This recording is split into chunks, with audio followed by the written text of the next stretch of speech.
Shalom and welcome to another in our series of podcasts from Temple Beth Am, a dynamic center for conservative Judaism in Los Angeles.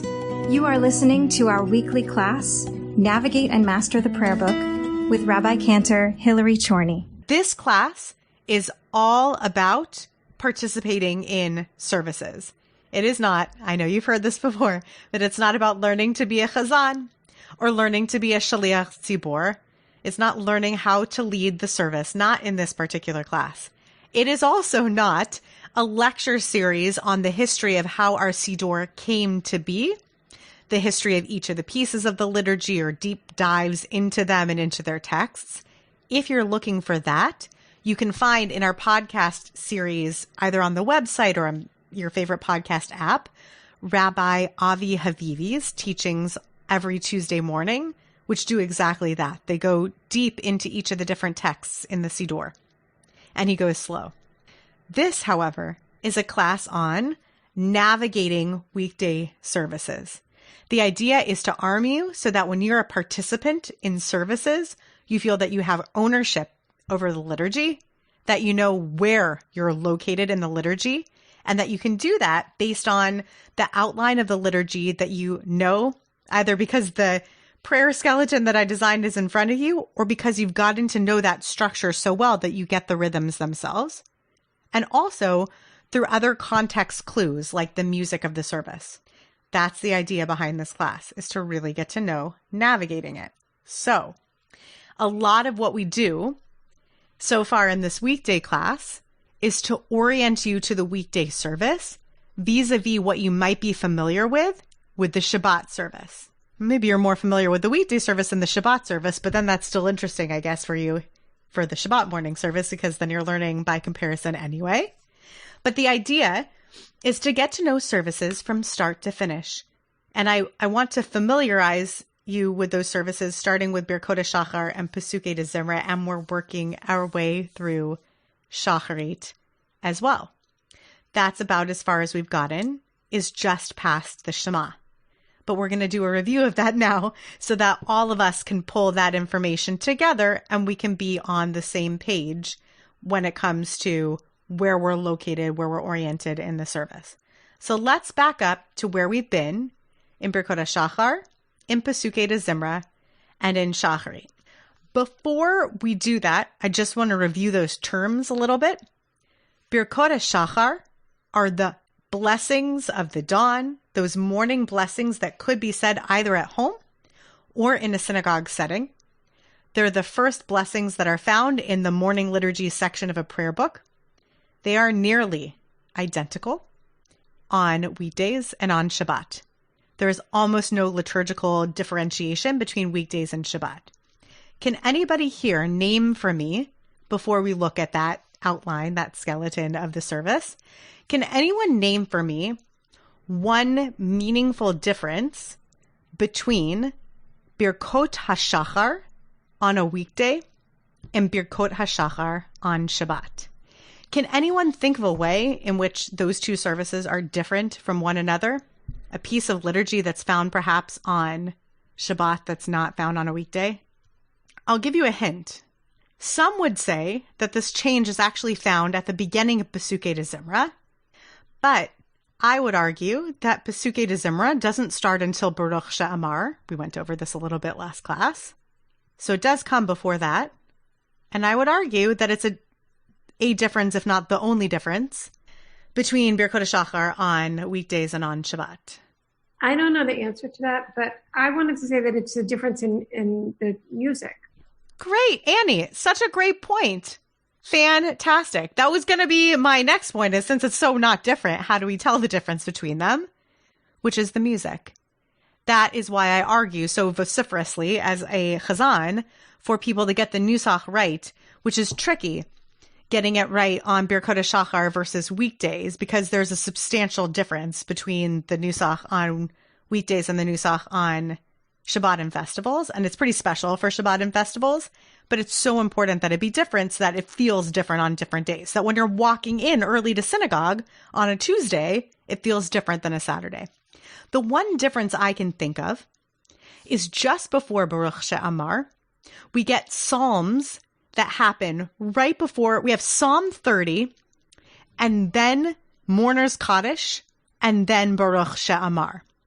So it depends which siddur you're in, where exactly this falls. But if you're looking in the weekday siddur, then I'm talking about where you land on page 14. Whether it's Shabbat or whether it's a weekday, we always wind up at Psalm 30, being the psalm that we do to open ourselves up to Mourner's Kaddish. Before that, if it's Shabbat or a festival, we'll add the psalm for Shabbat. That's it. That's the only difference. And you might even argue back at me, Cantor Chorny, that's not a difference. The thing is, you do one of the acceptable places to do the psalm for the day of the week is right there. And on Shabbat, the psalm for the day of the week is the psalm for Shabbat, right? Psalm 92, the one that ends in Sadiq Katamar. So that's the only difference. Otherwise, Annie's right. Music is all we've got to differentiate between Birkot HaShachar on a weekday and on a Shabbat. Look at how much you can encompass even without looking at an outline. They're kind of the same as each other. They begin with blessings standing up and then a few more pages of reciting liturgy, followed by a little bit of Torah study and some Kaddishes. Let's look at that on the prayer skeleton together. Hang on. Gonna open that up for us. Share the screen. So when we begin in the morning, we start with our rise from sleep with recitation of Moda'ani or Moda'ani. We enter the prayer space. We acknowledge it, sometimes with Matovu. And then we have Birkot HaShachar. That's what we just went over, right? We do some Torah study, the principles of Rabbi Yishmael. 2 Kaddishes. Somebody remind me, why are they in red on our outline, on our skeleton? Enough for a minyan. Yes, exactly. Way to go, Ed. You got to have a minyan to do them. And in our community, we have committed to only doing Mourner's Kaddish when we don't have a minyan physically gathered in person, but we skip Kaddish D'Rabbanan. So if you were to join us at 7:30 tomorrow morning for daily minyan, you would not find us doing this Kaddish D'Rabbanan, the special Kaddish for the rabbis. You would only find us doing this Mourner's Kaddish. This is all a review of previous classes, but I want us to have some firm grounding before we get deep into Shachrit again today. Pesukei de Zimra, again the verses of Psalm. We begin with Baruch She'amar, which covers 2 of the 3 categories that we always go over in this class. All prayer is made up of 3 categories. It is made up of blessings, poems, and quotes from biblical texts. Sometimes prayers cover more than one of those categories, but that's it. Those are the only 3 categories of things you'll find in our liturgy. And Baruch She'amar is both a poem. It's lovely. It's kind of laid out as a poem in the siddur. If you look on page 16, you could see that. We're going to look in the siddur on the screen share in just a minute. And it also ends with a blessing, And how do you know it's a blessing? What makes it? What do I mean categorically and technically when I say a blessing? It invokes the name of God and non-gendered version of. Great. You need Shem and Malchut, or to say it very nicely in English as Jackie did, you need Baruch Atah Adoshem. You need the name of God. Elokeinu Melech HaOlam, the acknowledging the sovereignty of the ruler of the universe, right? So it actually has a formula to it. Baruch Atah Adoshem Elokeinu Melech HaOlam. Sometimes we add Asher Kiddushan B'mitzvotav V'tzivanu. That sometimes appears in our siddur, more often appears in our active, non-prayer-based blessings, right? All blessings are prayers, not all prayers are blessings. All blessings are prayers, not all prayers are blessings. Some prayers are poems, and some prayers are biblical quotes, and some overlap in categories. That's it. You have to keep saying it and wrapping your head around it to get it, but once you get it, you get it. I promise. Some of you have already gotten it. So, Baruch She'amar is not a biblical quote, but it does end with a blessing, and it is a poem. Once we open with Baruch She'amar on a weekday, we have some psalms that we read. Those psalms include a recitation of Ashrei, which is actually a separate rabbinic idea, command, for us to recite multiple times in a day. And then we go to Psalm 150. Why do we go to Psalm 150? Because we are doing what with that psalm? That psalm is doing, it's functioning as something for us. What's Psalm 150 doing? Why 150? Out of all the psalms, why do we end with that? Because it's the last one. Great. Good job, Annie. It's like book club closing, saying we finished the last one in the series, right? So every day we finish the last psalm of the book of Psalms. That's a biblical quote, by the way. Oh, it's also a poem, right? So it falls into two categories. And then we do another biblical quote that's a poem, which is a Song of the Sea. And when we finish that, what we looked at last week is the transition from Pesukei de Zimra into Shacharit. Two things happen at that transition point that didn't happen before when we transitioned from Birkot HaShachar to Pesukei de Zimra. What is the same from Birkot HaShachar to Pesukei de Zimra? Even though they're two separate sets of services, really, what stays the same between those two services? Does the leader stay the same? Great. So say that again. Was that Dan? Yeah, the leader stays the same. Great. The leader stays the same, the person leading. And then Ed, did you have something as well? It was the same thing. Great. So Baruch Shekivanta, right? You had the same idea and you were also correct. And there's one other thing that stays the same besides the person leading. The music, the notes, yeah. Great. The nusach stays the same. There's no nusach change between them. Great. So we keep the same music. We keep the same leader. So there's quite a different kind of transition that happens here at Shacharit. By the way, the same thing is true during Shabbat services, right? Shabbat services have the same function going on. They have the same leader between Birkot HaShachar and Pesukei de Zimra, same nusach, Birkot HaShachar, Pesukei de Zimra, and then switch at Shacharit. Last week, we spent a substantial amount of time thinking about how actually miniature the beginning of Shacharit itself is on a weekday. Weekday Shacharit is a deep dive right in. On Shabbat, it takes us quite a bit to get from Shirat Hayam all the way to Yishtabach. We've got some poetry in there, substantial poetry. On a weekday, though, not the case. We go from the end of Shirat Hayam, a tiny little paragraph, and then into Yishtabach. And we're at new nusach, new music, and a new leader. And then again, Chatzi Kaddish and Baruch Hu, why are they highlighted in red? Minyan.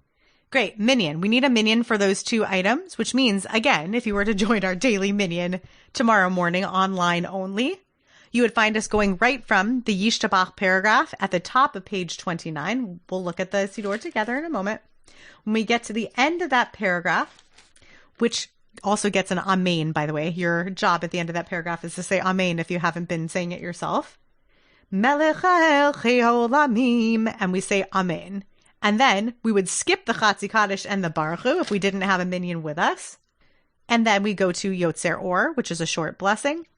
And then we get this structure. And this structure is the same structure for Shacharit and for Mariv on weekdays and on Shabbats and on festivals for everything. It's the same exact structure for both of those services. The only difference, as I pointed out last time, is that there is one additional prayer added in the evening time, always, Hashkivenu, which is a prayer that's added to invoke sort of guardianship, the guardianship aspect of God as the one who provides Sukkot Shlomecha, the shelter of your peace, because nighttime's scary.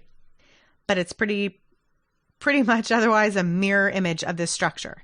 And what is this structure? One blessing about light, one blessing about love, the Shema itself, and then blessing number 3, which is about redemption. What is that blessing number 3 about redemption? What does it always contain? I'll give you a hint. It's always a little bit of poetry and biblical quote. Right before Ga'al Yisrael, you can peek on that page if you want to, if you have a siddur in front of you. I'll give you another hint. It's an exact quote out of Shirat Hayam. So we already said it earlier in the morning. Take a look at the middle of page 35. Tehilot le'el yom baruchum vorach, Moshe uvnei Yisrael lechanu shira, besimcha rabba v'yamru chulam, Mi chamocha ba'elim Adonai, mi kamocha nedar b'kodesh, nora tehilot osefela. Who is like you, God, among the gods? This is great theology, by the way. You notice this?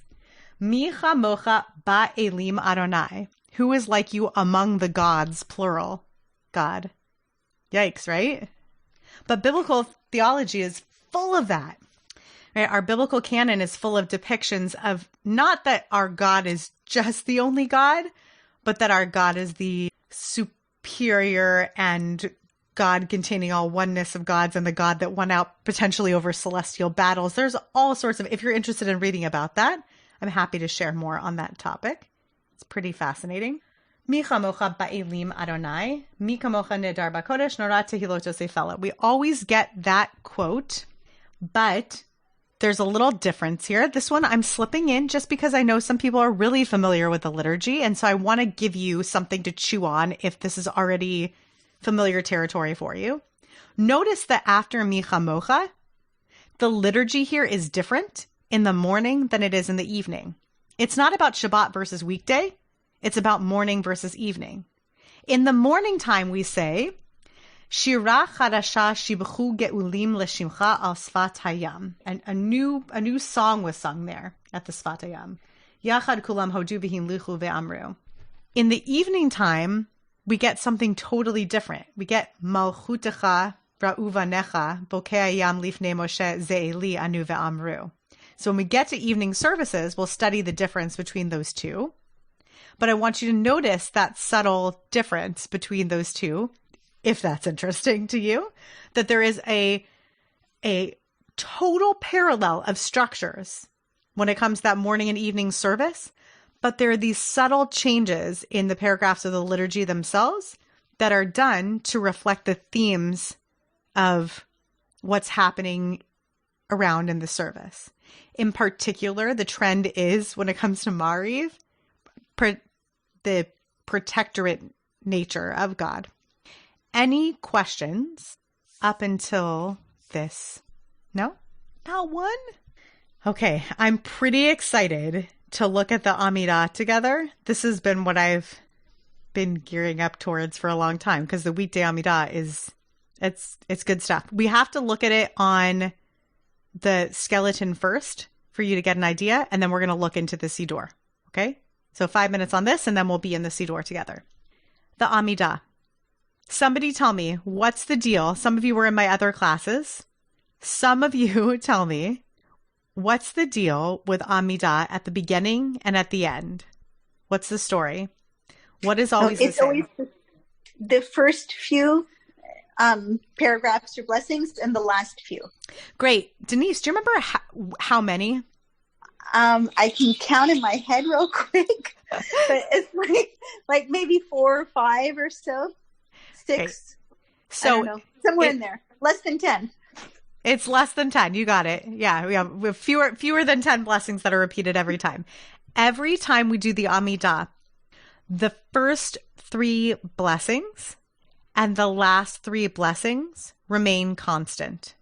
It doesn't matter if it's Yom Kippur or it's just, again, a random Tuesday. Those remain constant.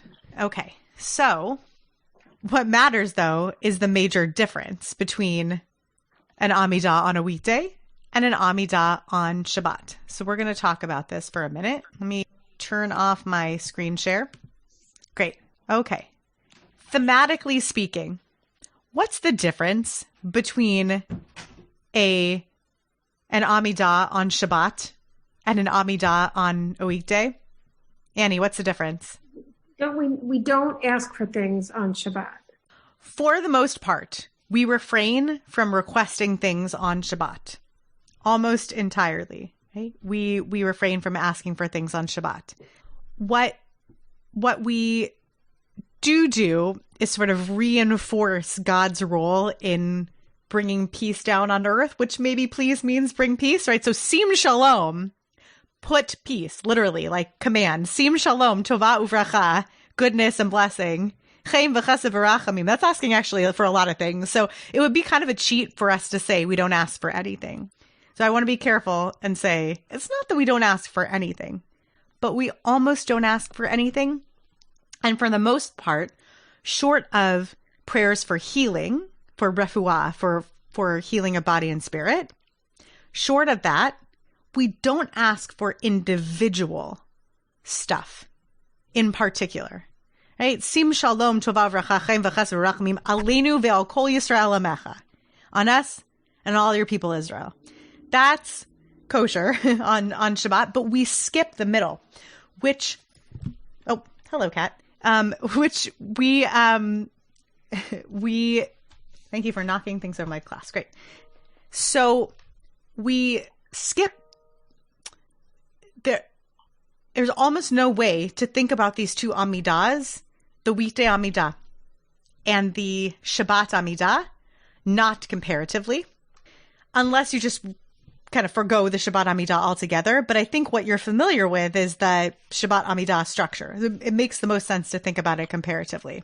The first thing that I'm going to share here is there is almost no difference between the Amidah any single evening, morning, or afternoon service on a weekday.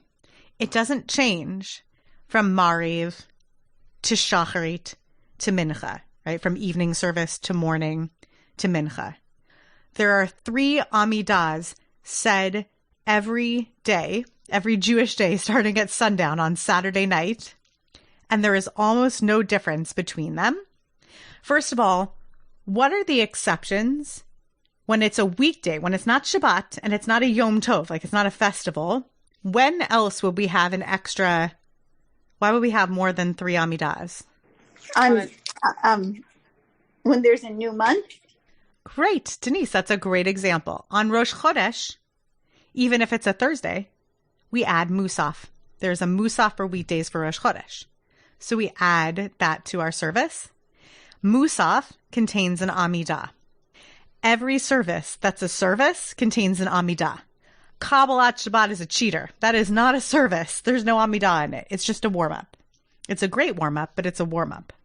So most weekdays, we're going to wind up with 3 Amidahs: evening, morning, and afternoon. The exceptions that happen that are different between the evening, the morning, and the afternoon happen either at transitional moments. Those are rare, meaning liminal moments on our calendar. I'll point out when those are. And when special days coincide with weekdays, but don't override with a festival of any kind.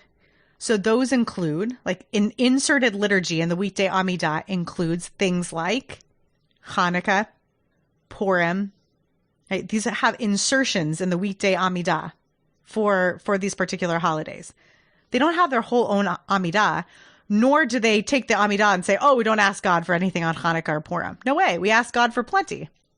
They have the normal weekday Amidah, but we have insertions for those special occasions. But it's like 99% the same over and over again.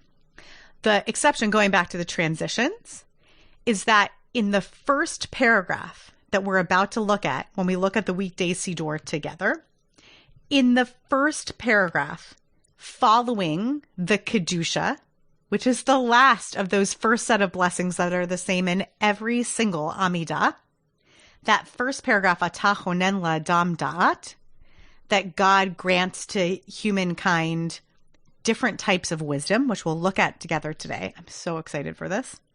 There is a disruption in that prayer and an insertion when we do it at Havdalah, because we insert there a Havdalah in the liturgy.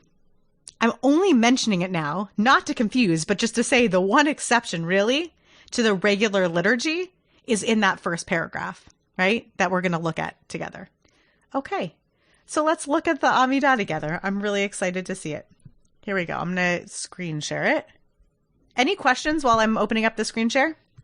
On that, on the rhythm of weekday Amidahs, on exceptions, other days when we have exceptions. Any thoughts? At what point did you say the Hashkivenu comes in during the evening services? Great question. The Hashkivenu comes in following Ga'al Yisrael.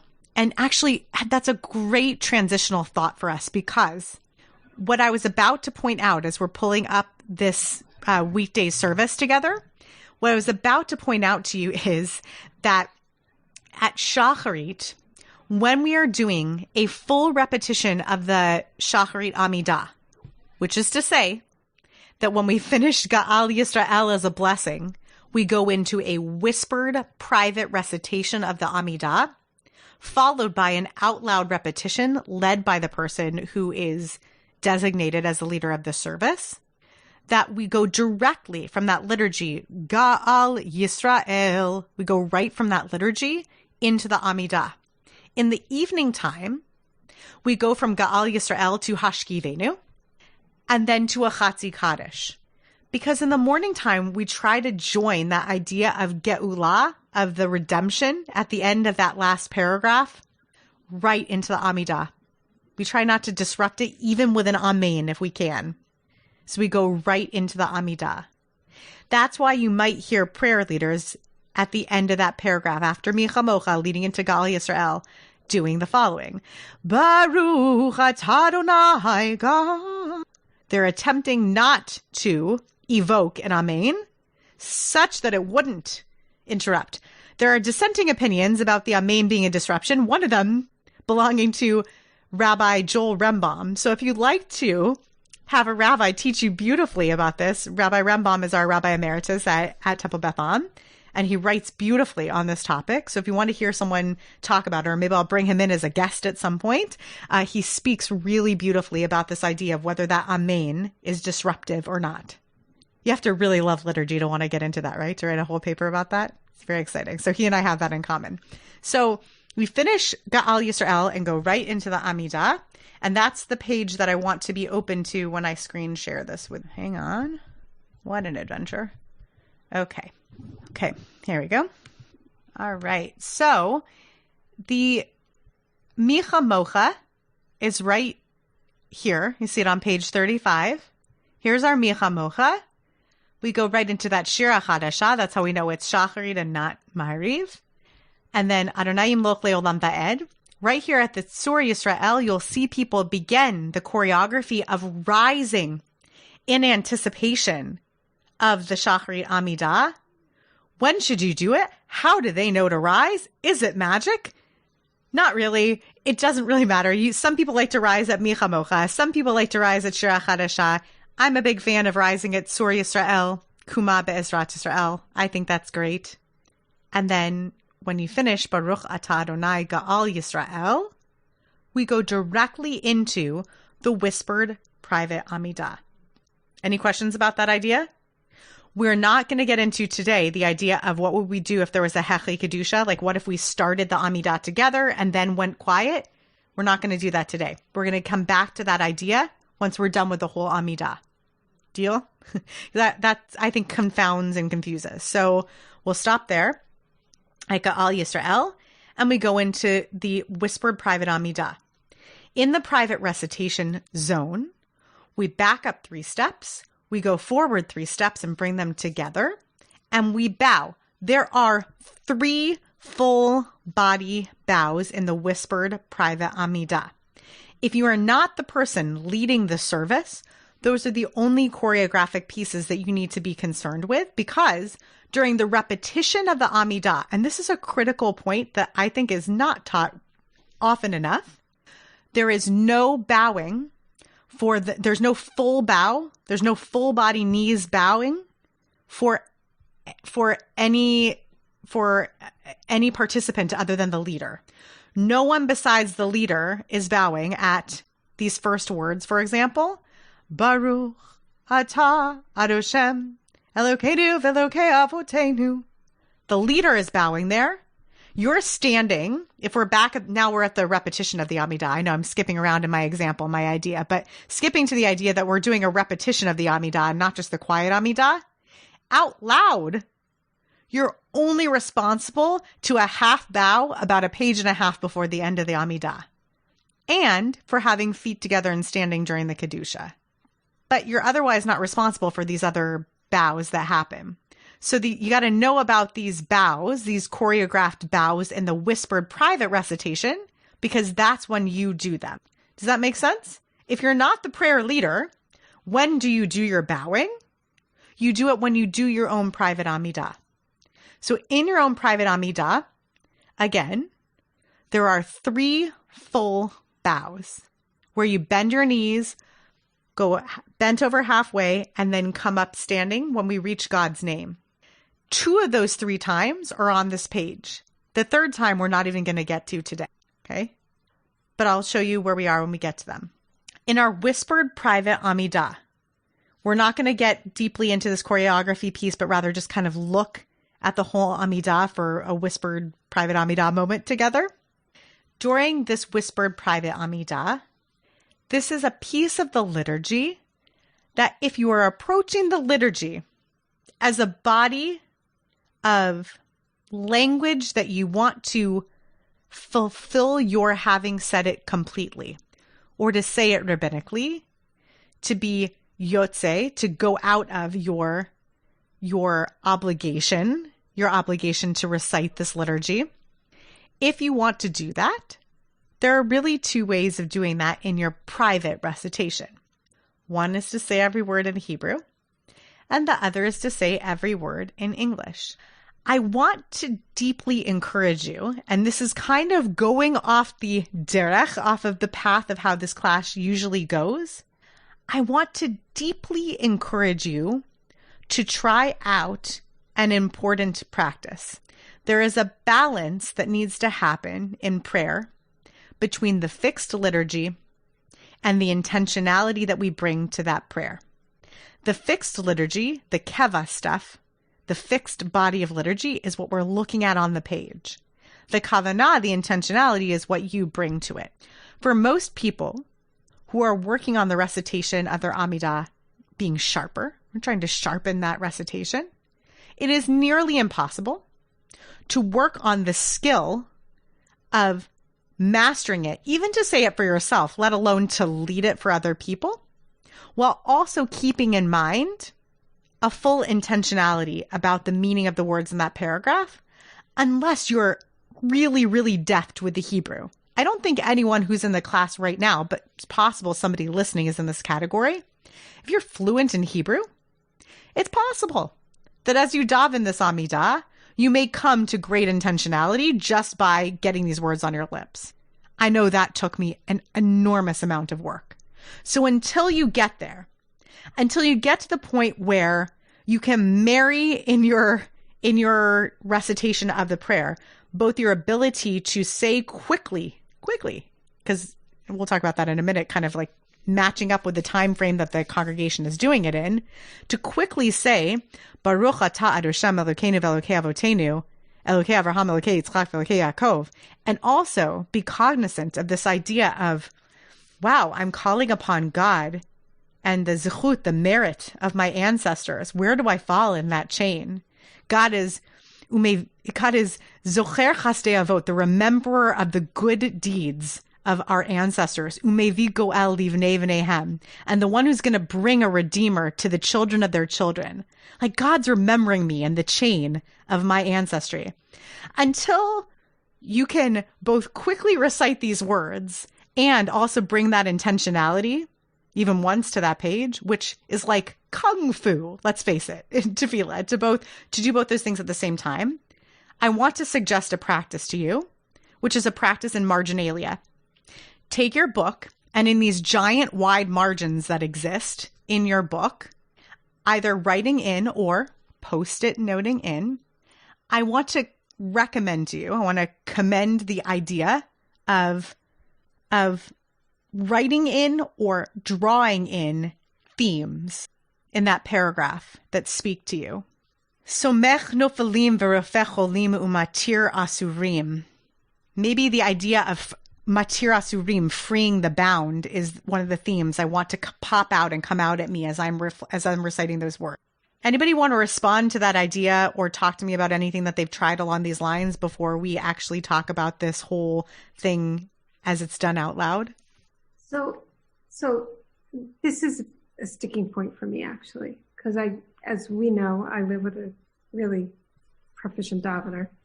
And in his Amidah, he blows through it. And I always want to ask him, but I never have. Do you actually read every single word?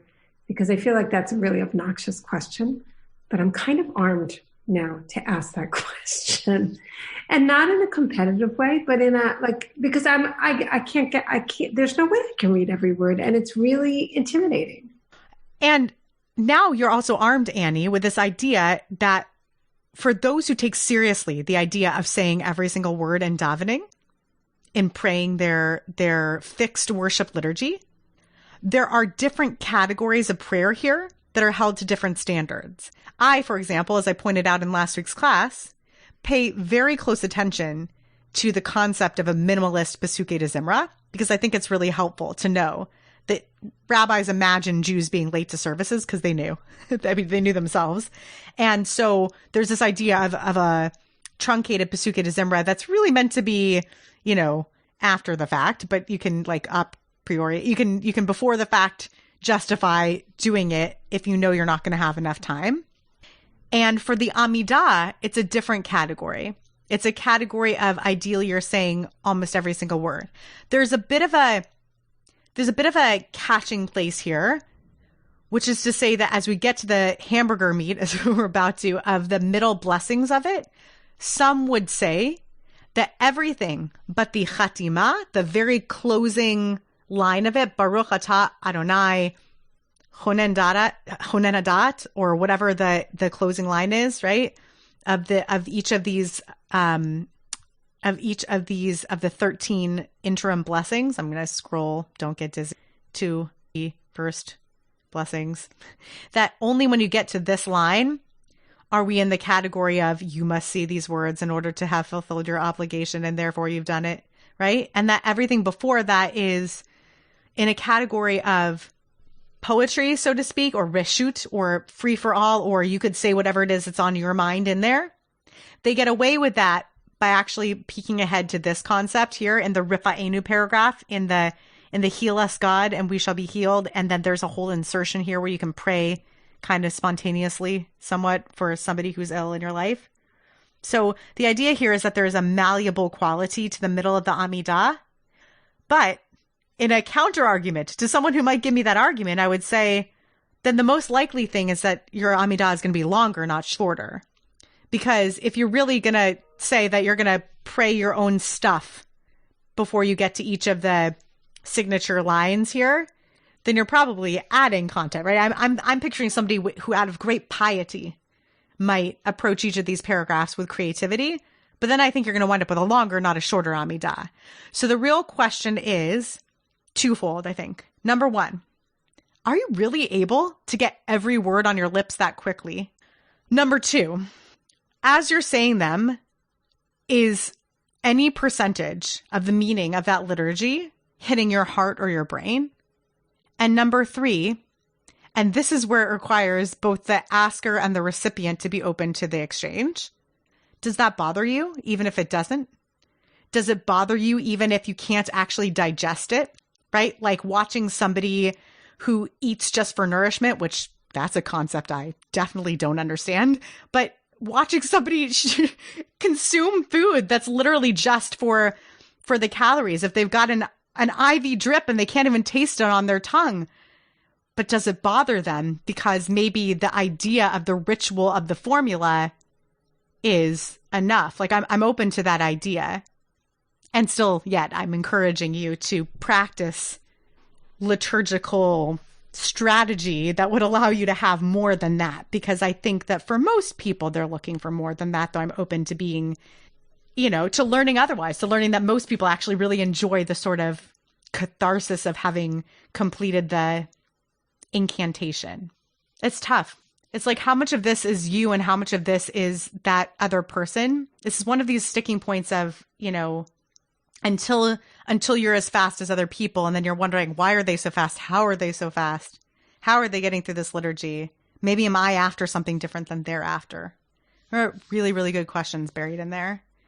Let's look at the start of the Amidah. Let's imagine that we're looking at this individually first, and then we'll go back to it as a repetition.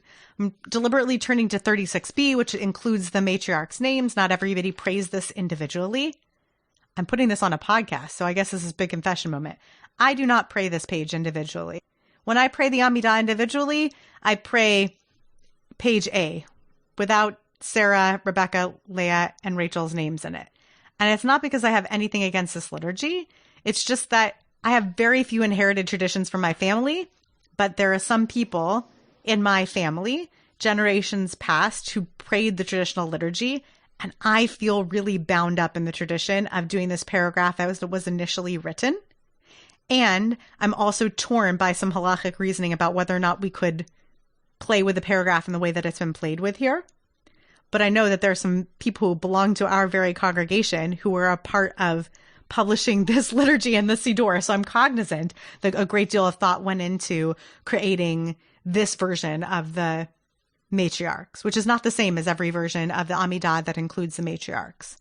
So as you see on the prayer skeleton, the first three sections of the Amidah, just as in every Amidah, are Avot, celebrating our ancestry, Gevurot, celebrating God's saving nature, and then Kedusha, the sanctity of God. By the way, Gevurot has this Techiyat Mitim aspect in it as well. The saving nature of God ends with this blessing, Baruch atah Adonai, Mechayeh HaMetim, the one who brings life to the dead. That is an actual theology around the end days or next world, and this idea that there would be an ingathering of souls. When we pray this privately, there's no music. That's obvious, but I'm just saying that out loud. There's no nusach, right? You're just whispering it to yourself. And the bows happen here.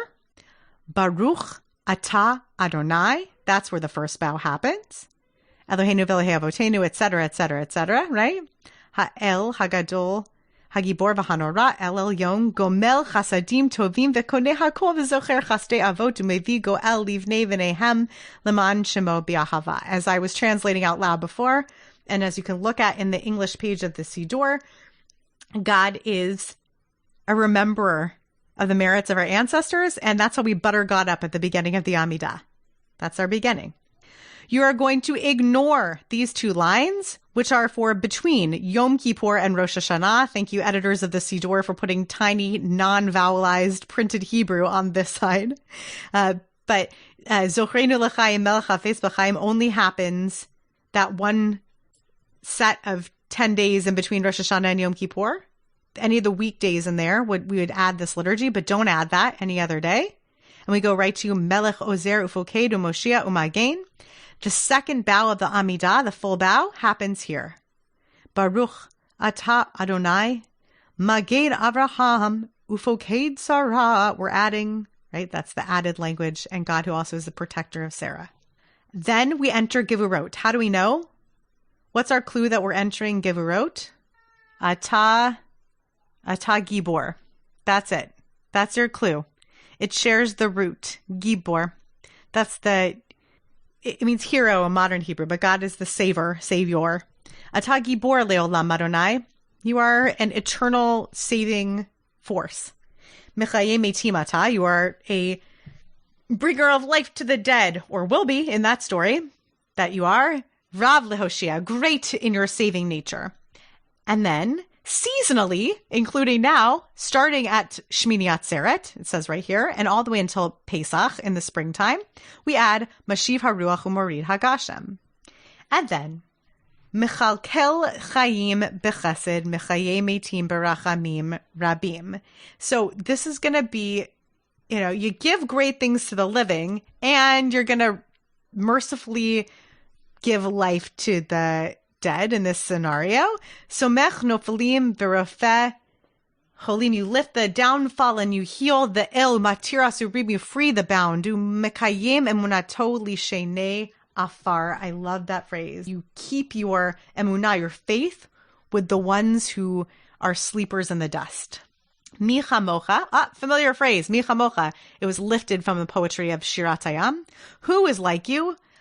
Baal Gevurot, master of saving things. Umi domelach, and who is anything like you? Who's comparable to you? Comparable to you? Melech, king. Memit umechaye umatzmiach Yeshua. God, who is the master of life and death and of salvation. We ignore this line right here that says, again, just between Rosh Hashanah and Yom Kippur. You all see that? Ignore that line. It's in small font. I know it's confusing because look, this small font I told you to include at a certain time of the year. But this small font we do not include because it's just that one day a year, or the one period of days a year. V'ne'emana ta la'chayot metim, baruch ata Adonai mechaye hametim. And that's the closing of the section on Gevurot, which closes with a chatima, with a blessing, right? With a bracha, this full formulaic bracha. This is a really wonderful moment in teaching that I love every time I get to it, in case you've never been taught this before. So I'm very excited to teach this to you. When you are reciting the Amidah privately, whether that's because we are all alone together in our homes during COVID, or whether you're just practicing praying privately on your own, it's not that you skip doing Kedusha. As we said before, Kedusha itself requires a minyan, the full Kedusha, but rather that there's a miniature Kedusha that's recited by the individual and by the individual only. If we were in the repetition of the Amidah, you would notice, see, when the Amidah is chanted out loud, we continue on page 37. Why? Because that's where the full Kedusha that's said in a minyan is said. But if you're praying privately, all you say as the Kedusha are these two lines. Ata kadosh v'shimcha kadosh. You are holy, and your name is holy. Ukadoshim b'chol yom yahalalucha salah. And the holy ones on every day shall praise you forever. Baruch atah Adonai ha'el hakadosh.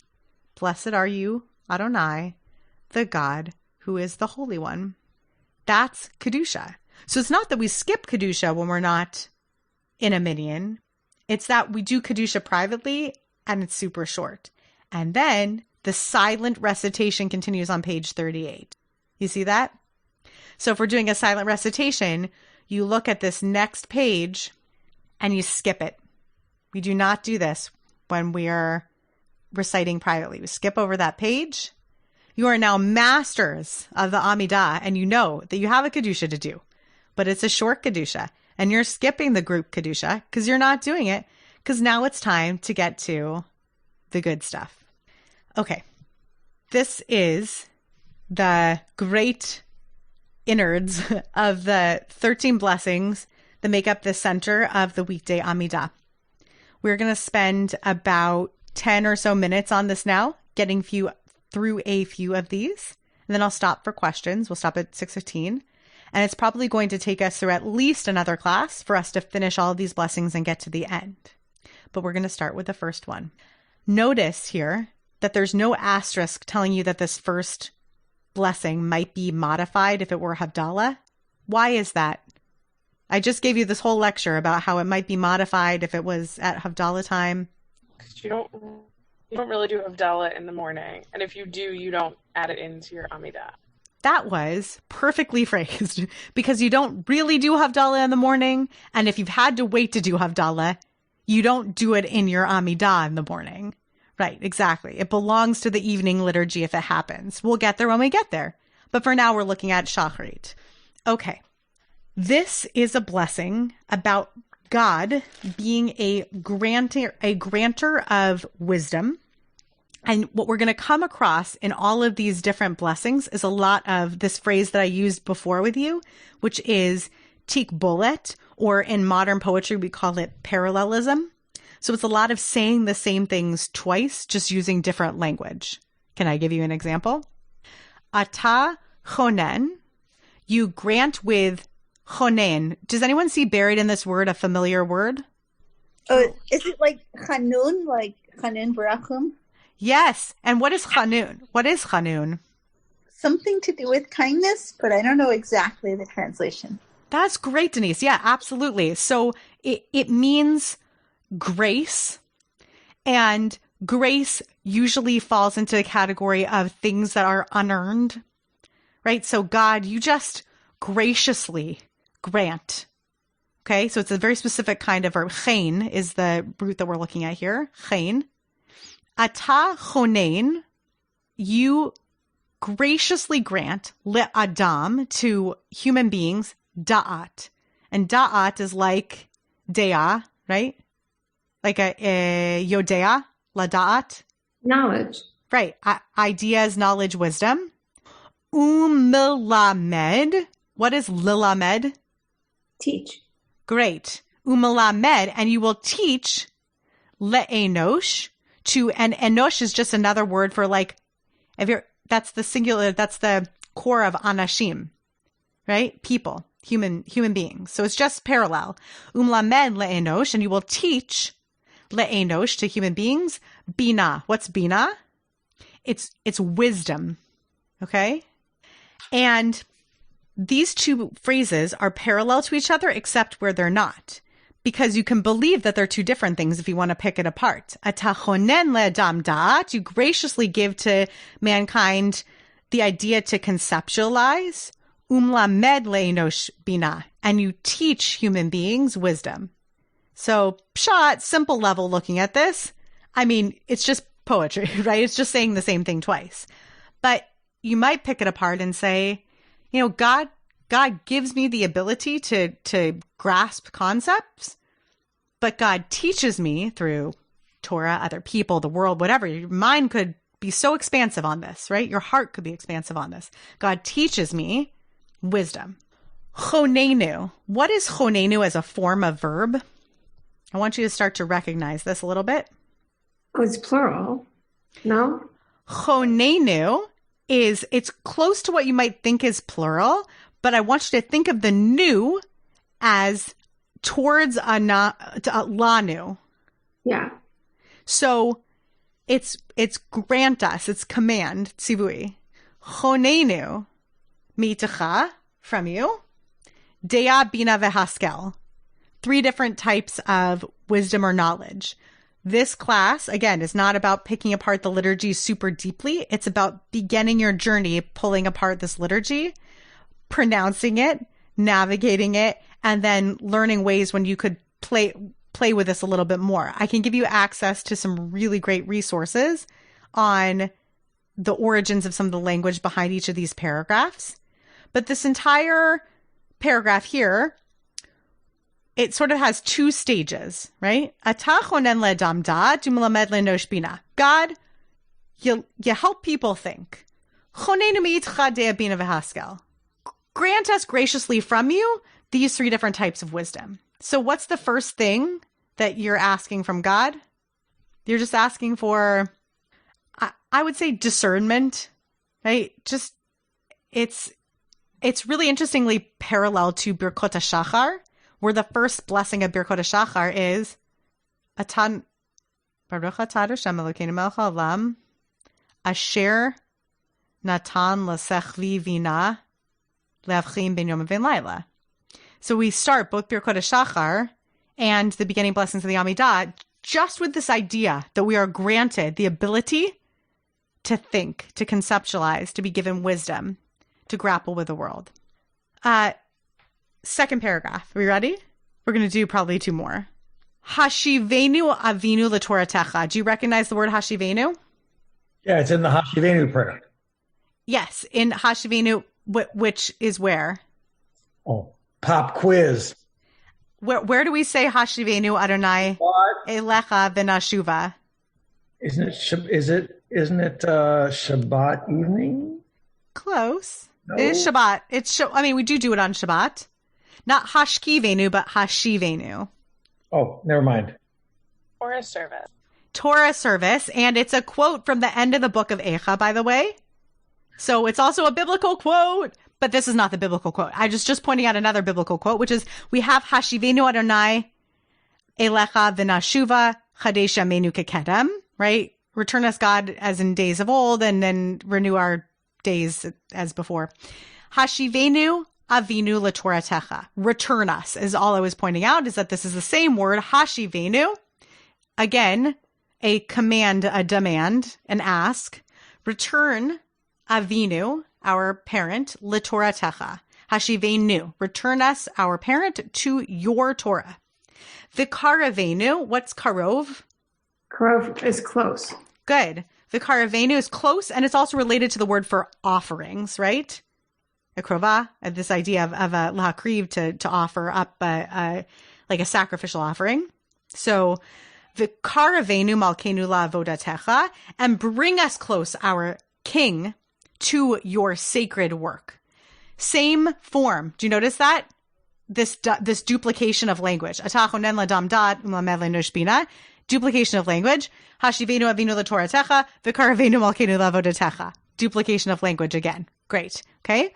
Then, the ha-chazirenu, this is a double causative, because this is a he-feel causative. Okay. And it's ha-chazirenu. What's lachzor? Return. Right. So leha-chazirenu, veha-chazirenu is, and cause us to return. Be tshuva, that's a fun grammatical point, but I won't go into it. Be tshuva, shlema, in full tshuva, in full returningness, lefanecha, before you. Baruch atah Adonai, blessed are you, God, harotzeh b'tshuva, the one who desires in returning. So we are like crowning God with these blessings that are also the thing that we are asking of God with command language. Atah chonen ledam da'at, chonenu me'itecha de'abinu eskel, and then we're crowning God as chonen adat. Blessed are you, God, because remember, God, you're a giver of wisdom, right? And then here again, cause us to return and come back close to your Torah and offer avodat kodesh, like sacred work to you again, or work of the sacred. Baruch atah Adonai harotzeh b'tshuva. Don't you want our return? Right? We're reminding God of God's name and active nature. Harotzeh b'tshuva. One more. This one is a vidui found in our everyday, a confessional found in our everyday language, in our everyday liturgy. Salach lanu, forgive us, our Father, ki chatanu. Mechal lanu malkenu ki fashanu. Notice that both the previous and this paragraph contain an avinu malkenu clause. Hashivenu avinu, and then v'karvenu malkenu. Salach lanu avinu, mechal lanu malkenu, ki fashanu. So our Father, our sovereign our parent, our sovereign is really in there, in the rhythms. Forgive us, our parent, because we've sinned. Another word for forgive us, for us, our sovereign, because we have erred. We have made, they're just saying the same thing twice. Ki mochel v'soleach ata, because you are a pardoner and a forgiver. You are. Baruch atah Adonai. Chanun, there's that word that you were talking about before, Denise.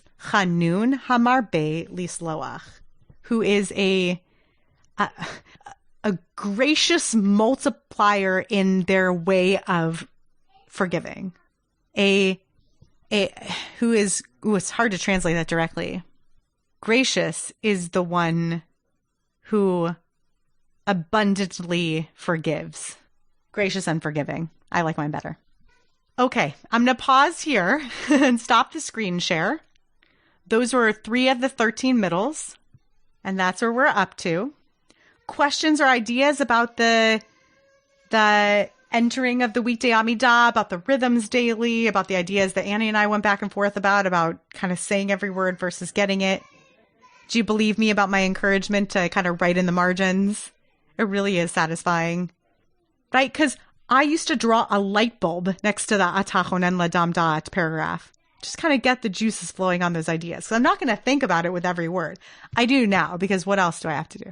But when I first started davening this every day, I couldn't master both at the same time. So I wanted the inspiration.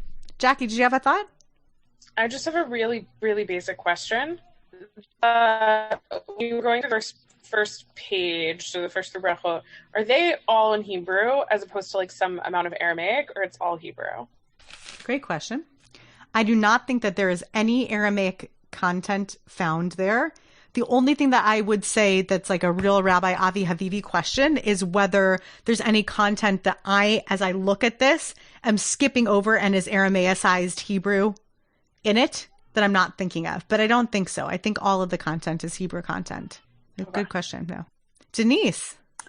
So before today, the beginning part about, remembering the fathers and all that, it always felt really kind of stilted to me. And today when you were talking about it, it's really more of a comment, but you were talking about it, and I remembered this story that a friend of mine told me where he had borrowed his dad's expensive car without alerting his dad. Sorry, I muted myself. I'm not sure where. That's okay. I think you said he had borrowed his dad's expensive car, and yes, and then he crashed it. And so he had to call his dad and tell him what happened. And before he did, he said, "Dad, I want you to remember I'm your only son. And I want you to think about how much you love me and how proud I've made you over the years. And then, by the way, I just crashed your car." But, and yes. Not that we crash cars every day, but it sort of humanized the whole blessing to me in a way that I hadn't thought about it before. That's a great mashal, a great parable, Denise. I really appreciate that. And I think that's exactly what we're doing. We're basically humbling ourselves before God, but at the same time, we're really calling on all of our merits, right? We're calling on our relationship because we don't necessarily come as our best selves every single day. We've made mistakes. So maybe not crashing cars every day, but we've made mistakes. Great. Steve. Just a small point. I just was noticing as you're going through the paragraphs here, we ask and then we praise. We ask and then. That's exactly right, Steve. It's kind of this rhythm of needing to end every paragraph with some sort of blessing content, both as kind of a seal to say, oh, we're done with that paragraph. But also, I think you're right to keep coming back to this idea of baruch, of praise, of saying, we really need this from you because you're great at this. Yeah. Thanks for coming. It's great to have you in this class. You can always catch up if you miss one on the podcast, but it's a great joy to actually have you here in person. Appreciate the participation. And I look forward to the next time that we're together to learn. I'll see you all soon. You have been listening to another in our series of podcasts from Temple Beth Am, a dynamic center for conservative Judaism in Los Angeles. If you enjoy these podcasts, we invite you to write a review on the Apple Podcast site or wherever you get your podcasts. For more information about Temple Beth Am Los Angeles, go to tbala.org.